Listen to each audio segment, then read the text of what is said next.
Pero seriously, kapag ang usapin po kasi ng suporta, ito po ang tatandaan natin, ano? Ang unang pagtatanong kung ang anak ay legitimate or illegitimate.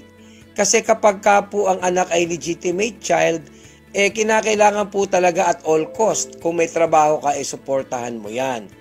Pero kapag ang anak mo po ay illegitimate child lamang, ibig sabihin illegitimate child, naging anak mo yan sa isang babae na hindi mo naman asawa, ngayon kung may anak ako sa labas, hindi ako basta persadong magbibigay ng pera sa kanya, maliban na lamang kung na-take care ko na yung pangangailangan ng immediate family ko.